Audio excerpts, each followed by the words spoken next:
సరే, ఇవాళ మనం ఒక కథ గురించి మాట్లాడుకుందాం. కానీ ఇది మామూలు కథ కాదు.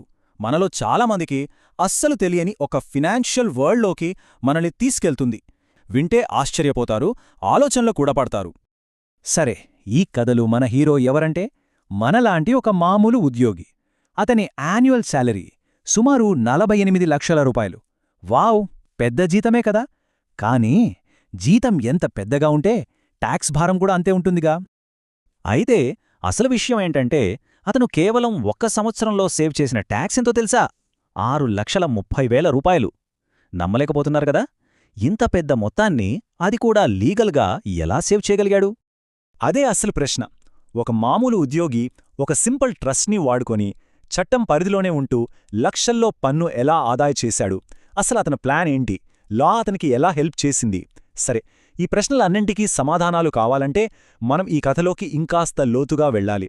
పదండి, ఆ సీక్రెట్ ఏంటో తెలుసుకుందాం. ఓకే, ఒక ఆలోచన, ఒక ప్రణాళిక, అంతా పక్కా పేపర్ వర్క్తో మొదలైంది. ఈ మొత్తం స్కీమ్ వెనుక ఎవరో పెద్ద ఫినాన్షియల్ ఎక్స్పర్ట్స్ ఉన్నారనుకుంటే పొరపాటే. ఇది కేవలం ఒక భార్యాభర్తల మధ్య జరిగిన మామూలు సంభాషణలో పుట్టిన ఐడియా. ఆ ఐడియాకి ఒక పక్కా ప్లాన్ యాడ్ చేసి వాళ్ళ జర్నీ ఇక్కడ్నుంచే స్టార్ట్ చేశారు.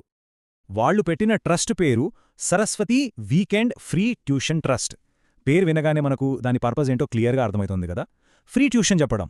కానీ ఈ పేరు వెనుక, ఈ ఉద్దేశ్యం వెనుక ఒక చాలా తెలివైన పక్కా ఆపరేషనల్ మోడల్ ఉంది. అదే ఈ మొత్తం కథకు బ్యాక్బోన్. ఇప్పుడు చూడండి వాళ్ల ప్లానింగ్ ఎంత పర్ఫెక్ట్గా ఉందో. Step by step.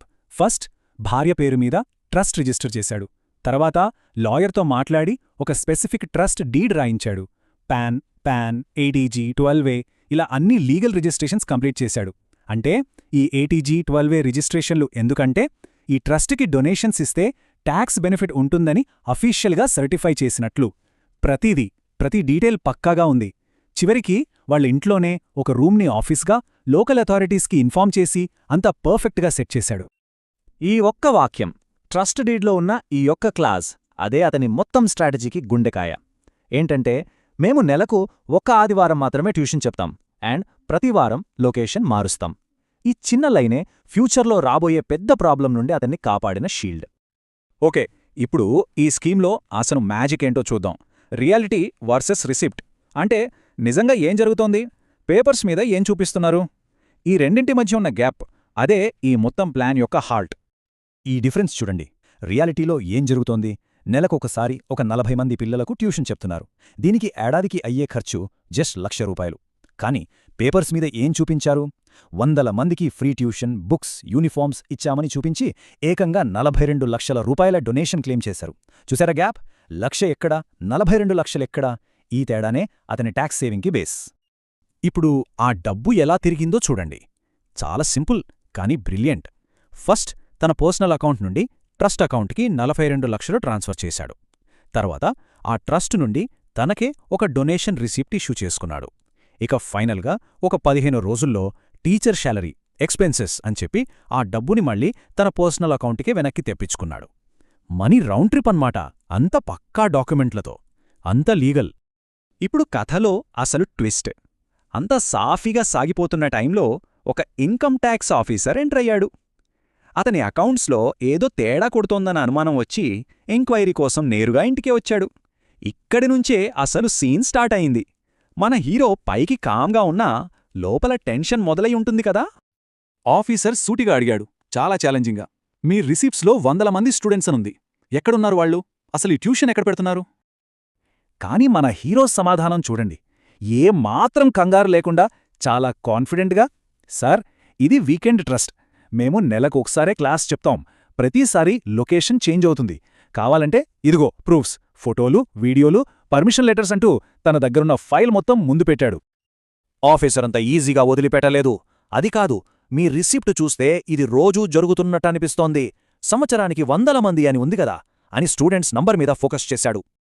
అప్పుడు మన హీరో చాలా కూల్గా ఒక సింపుల్ మ్యాథ్స్ చెప్పాడు. సార్, నెలకు 40 మంది స్టూడెంట్స్ అంటే 12 నెలలకు 480 మంది అవుతారు కదా. మా ట్రస్ట్ డీడ్లో ఓన్లీ ఆన్ వీకెండ్స్ అని క్లియర్గా రాశాం అంటూ మళ్ళీ ఆ డీడ్నే తన షీల్డ్గా వాడుకున్నాడు.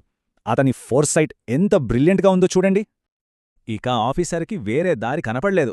లాస్ట్ అటెంప్ట్గా ఏదైనా ఒక లూప్ హోల్ దొరుకుతుందేమోనని. సరే, ఇంతకీ ట్రస్ట్ ఆఫీస్ మీ ఇంట్లోనేనా అని అడిగాడు.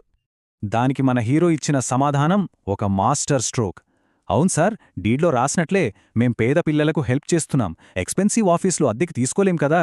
మీకింకా డౌటుంటే నెక్స్ట్ సండే మీరే రండి, మా పని చూడండి, మీకు టీ కూడా ఇస్తాం అంటూ ఆ చారిటీ యాంగిల్నే తన ఫైనల్ డిఫెన్స్గా మార్చుకుని చాలా ఫ్రెండ్లీగా ఆఫీసర్ని ఇన్వైట్ చేశాడు. So game is over. కానీ కథ ఇంకా అయిపోలేదు. ఫైనల్ రిజల్ట్ ఏంటి? దీని నుండి మనం నేర్చుకోవాల్సిన లెసన్ ఏంటి చూద్దాం. మొత్తం 7 సంవత్సరాల పాటు ఈ స్కీమ్ని సక్సెస్ఫుల్గా నడిపాడు. ఆ 7 ఏళ్లలో అతను ఆదా చేసిన మొత్తం ట్యాక్స్ ఎంతో తెలుసా? సుమారు 40 నుండి 45 లక్షల రూపాయలు. ఇది అస్సలు చిన్న అమౌంట్ కాదు. అయితే అతను సక్సెస్ అయినా దీనికొక లాంగ్ టర్మ్ ఎఫెక్ట్ ఉంది. అతను వాడిన ఈ వీకెండ్ ట్రిక్ చివరికి ఇన్కమ్ ట్యాక్స్ డిపార్ట్మెంట్ దృష్టిలో పడింది. ఇప్పుడు వాళ్ళు ఇలాంటి ట్రస్టుల్ని చాలా క్లోజ్గా మానిటర్ చేస్తున్నారు. సరే, అసలు ఈ ప్లాన్ ఎందుకు వర్కౌట్ అయింది? సింపుల్గా చెప్పాలంటే 4 కారణాలు. 1. ప్రూఫ్స్ పర్ఫెక్ట్గా ఉన్నాయి. ఫోటోలు, లెటర్స్, వీడియోలు. 2. లాజిక్ పర్ఫెక్ట్గా ఉంది. అతని మ్యాథ్స్, ఆర్గ్యుమెంట్స్ రెండూ సాలిడ్. 3. డీడ్ పర్ఫెక్ట్గా ఉంది.